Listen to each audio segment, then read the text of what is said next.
Welcome to Double Double Two Stories by Cheese. Today's stories is about for General Douglas MacArthur received a telegram and destroyed his career. Now let me hand it over to my assistant Bob. My name is Bob. I'm Ilya's assistant, and today I'm going to tell you about the day Douglas MacArthur's world collapsed. April 11th, 1951. Tokyo, Japan. General Douglas MacArthur, Supreme Commander of Allied forces in the Far East, sits in his headquarters reading a telegram that has just arrived from Washington. It's from President Harry Truman, and it contains 6 words that will destroy everything MacArthur has built. You are hereby relieved of command.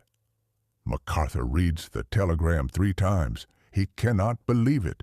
He is Douglas MacArthur, hero of the Philippines, conqueror of Japan, the man who said, "I shall return," and kept his promise, the general who has never lost a war, and now a haberdasher from Missouri, a man MacArthur considers completely beneath him, has fired him. Not in person, not with explanation, just 6 words on a piece of paper. MacArthur's hands shake as he holds the telegram. His wife Jean finds him sitting motionless, staring at the wall. "What's wrong?" she asks. MacArthur looks at her with an expression she has never seen before. "I've been relieved," he says quietly. This is the story of what MacArthur said when Truman ordered him home, and why the greatest humiliation in American military history was absolutely necessary. To understand why this moment destroyed MacArthur, you need to understand who Douglas MacArthur was, or more accurately, who he believed himself to be. MacArthur was not just a general. He was a legend in his own mind, and he had spent decades making sure everyone else saw him that way too.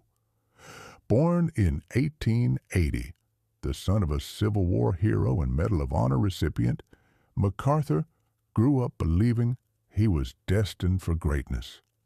At West Point, he graduated first in his class. In World War I, he commanded the 42nd Rainbow Division with exceptional bravery, earning numerous decorations. By World War II, he was already one of America's most famous generals. But MacArthur's defining moment came in the Philippines. In 1941, when Japan attacked, MacArthur commanded American forces in the Philippines. The battle went badly. MacArthur was forced to retreat to the Bataan Peninsula, then to the fortress island of Corregidor. In March 1942, President Roosevelt ordered MacArthur to evacuate to Australia. MacArthur obeyed, but before leaving, he made a promise that would define the rest of his career. Standing before reporters in Australia, MacArthur declared, "I came through and I shall return." 3 words, I shall return, not we shall return, not America will return, I shall return. It was pure MacArthur. Everything was personal. Everything was about him. And in October 1944, MacArthur kept his promise.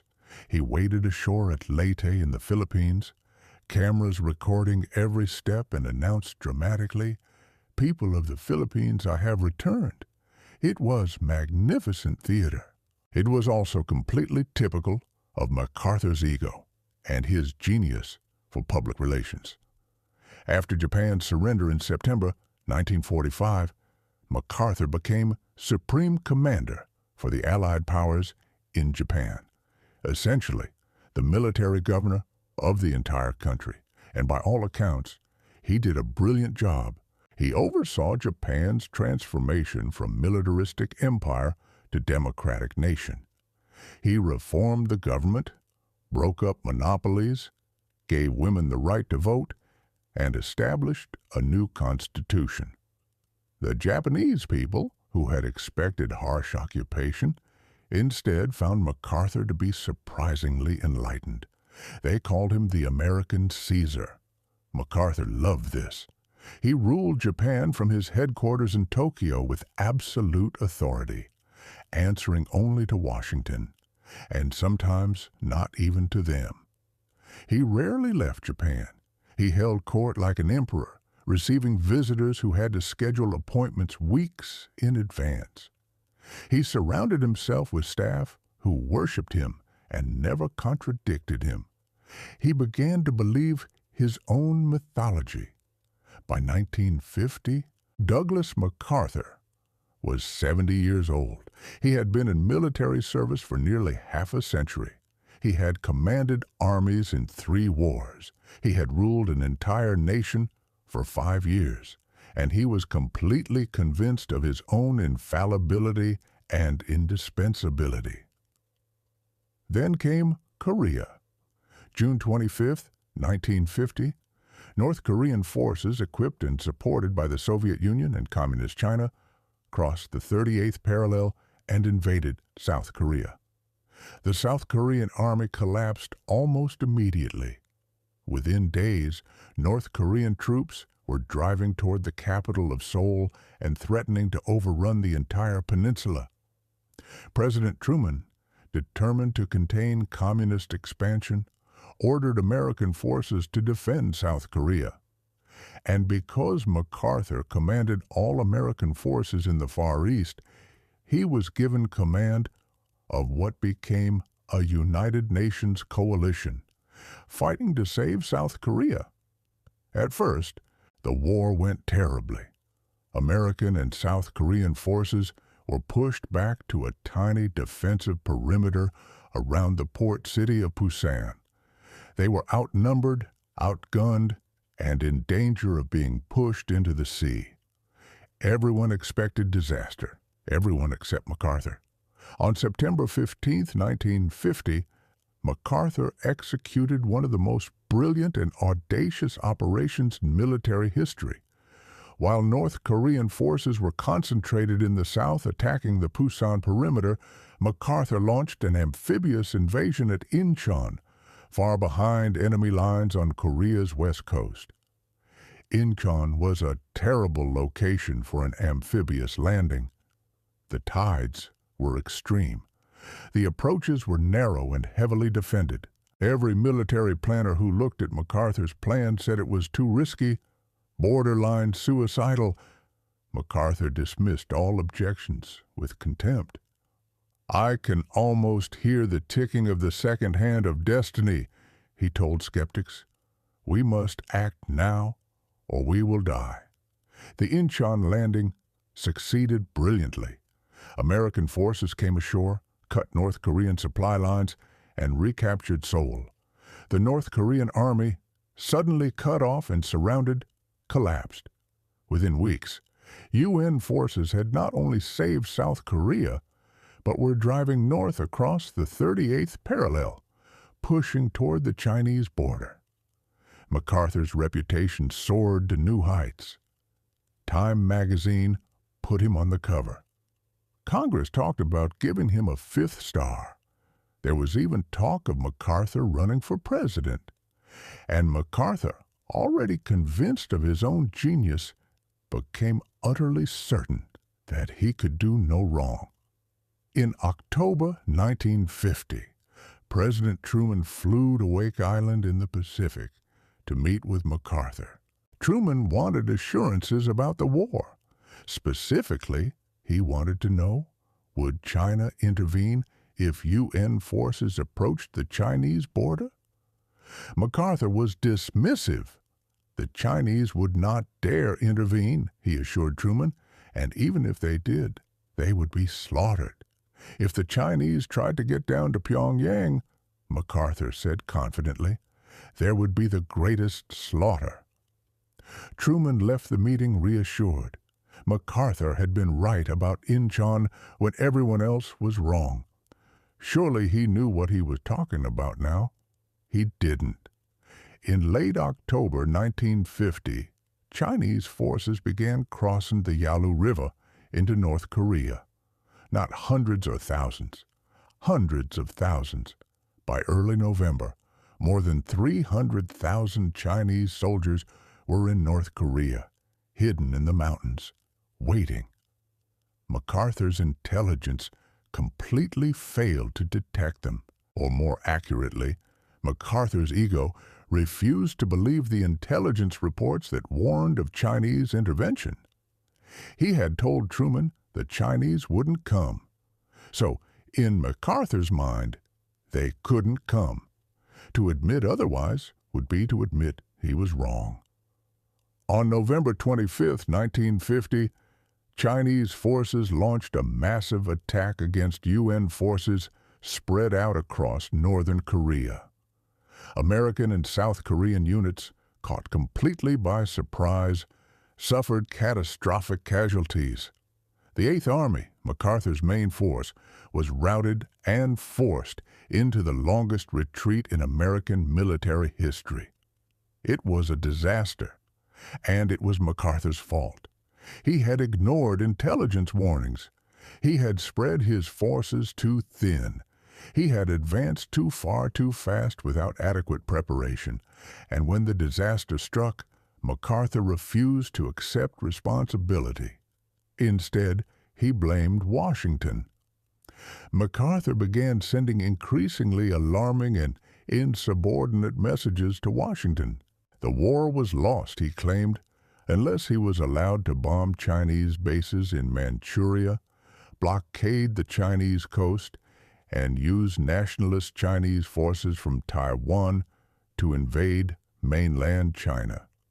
In other words, MacArthur wanted to expand the war into a direct conflict with Communist China. President Truman and the Joint Chiefs of Staff said absolutely not. Such actions risked bringing the Soviet Union into the war and potentially starting World War III. The Korean War needed to remain limited. MacArthur was furious. He believed Truman and the Joint Chiefs were cowards who didn't understand military strategy. He began to publicly criticize the administration's policy. In December 1950, MacArthur gave an interview to U.S. News and World Report, in which he essentially called Truman's strategy idiotic. Truman was livid. He issued a direct order. All military commanders were forbidden from making public statements about policy without prior approval from Washington. The order was clearly aimed at MacArthur. MacArthur ignored it. In March 1951, just as Truman was preparing to propose peace negotiations with China and North Korea, MacArthur issued his own statement. He threatened to expand the war into China and essentially dared the Chinese to negotiate with him personally rather than with the President of the United States. It was an act of breathtaking insubordination. MacArthur, a military officer, was conducting his own foreign policy in direct contradiction to the President's. Truman had had enough, but firing MacArthur was politically dangerous. MacArthur was still a hero to millions of Americans. The Republican Party was already criticizing Truman's handling of the war. Firing MacArthur could cause a political firestorm. Truman didn't care. The principle of civilian control over the military was more important than politics. On April 9, 1951, Truman made his decision. MacArthur would be relieved of command. But Truman wanted to handle it carefully. He planned to notify MacArthur personally through proper channels, then make a public announcement. But on April 10th, Truman learned that the Chicago Tribune was about to break the story. If MacArthur heard about his firing from a newspaper rather than from the President, it would be a complete disaster.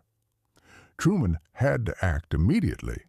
On the night of April 10th, Truman called a press conference for early the next morning. He ordered that a telegram be sent to MacArthur in Tokyo, informing him of his relief before the press conference began. The telegram needed to arrive in Tokyo before MacArthur could hear the news any other way. It was a race against time and against the news media. April 11th, 1951. Early morning in Tokyo. MacArthur is at his headquarters working as usual. An aide brings him an urgent telegram from Washington. MacArthur takes it casually. He receives telegrams from Washington all the time. He opens it and begins to read. I deeply regret that it becomes my duty as President and Commander-in-Chief of the United States Military Forces to replace you as Supreme Commander, Allied Powers, Commander-in-Chief, United Nations Command, Commander-in-Chief, Far East, and Commanding General, U.S. Army, Far East. MacArthur stops reading. He stares at the words, replace you. He is being fired. He continues reading. The telegram is signed by Truman and formally relieves him of all commands, effective immediately. General Matthew Ridgway will replace him.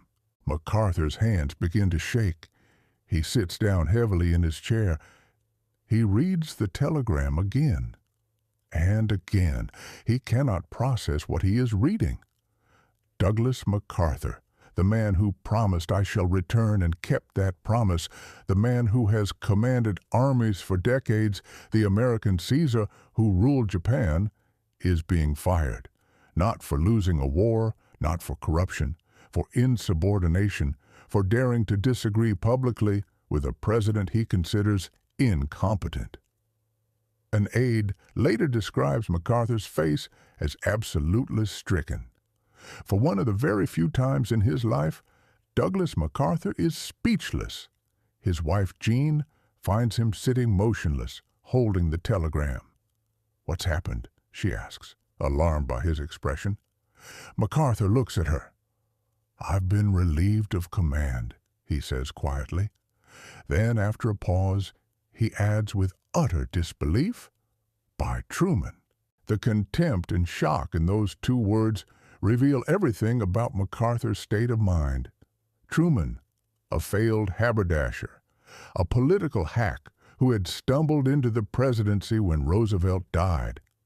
This man had fired Douglas MacArthur. Jean MacArthur immediately begins to cry. But MacArthur, after the initial shock, begins to recover his composure. His mind starts working. This is a disaster, but it's also an opportunity. Truman has just made MacArthur a martyr. The American people will see this as a great hero being destroyed by a petty politician. MacArthur's aide, Colonel Sidney Huff, will later report that MacArthur's first words after recovering from the shock were, "Jeannie, we're going home at last." It's a carefully chosen phrase, not "I've been fired," not "I've been humiliated," but "we're going home at last," as if this had been MacArthur's plan all along, as if he was choosing to leave rather than being forced out. This is MacArthur's genius for public relations already working. Within hours, he will transform his firing from a humiliation into a triumphant return. Within hours of receiving the telegram, MacArthur issues his own statement to the press. It is a masterpiece of wounded dignity. I have just learned that President Truman has relieved me of my commands. It begins. I am prepared to leave at once for the United States. No criticism of Truman, no complaint. Just simple factual statements that somehow convey enormous injustice. The American reaction is immediate and explosive. Millions of Americans are outraged. MacArthur is a hero. Truman is a politician. The narrative writes itself. A great general has been betrayed by a small man. The Gallup poll shows Truman's approval rating at 28%, one of the lowest ever recorded for a president. MacArthur's popularity soars. Republican congressmen demand Truman's impeachment. There is talk of censuring the president. On April 17, 1951, Douglas MacArthur lands in San Francisco. It is his first time on American soil in 14 years. More than 500,000 people line the streets to welcome him. It is the largest crowd in San Francisco history. MacArthur is overwhelmed. I have returned, he says, deliberately echoing his famous Philippines declaration. The crowd goes wild. 2 days later, MacArthur addresses a joint session of Congress. It is one of the most famous speeches in American history. For 34 minutes, MacArthur holds the chamber spellbound. He defends his conduct in Korea. He attacks Truman's limited war strategy without naming Truman directly.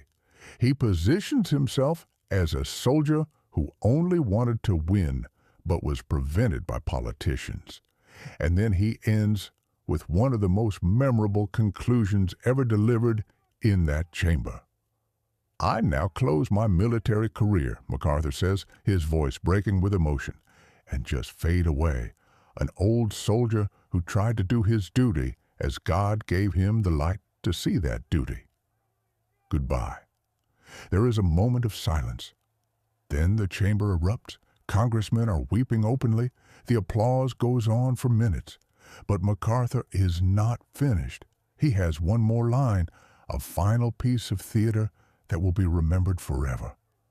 Old soldiers never die, MacArthur says softly. They just fade away. It is perfect.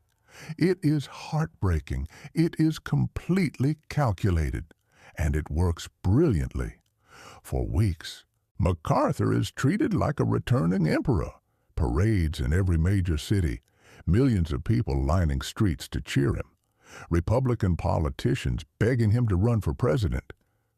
But then, something interesting happens.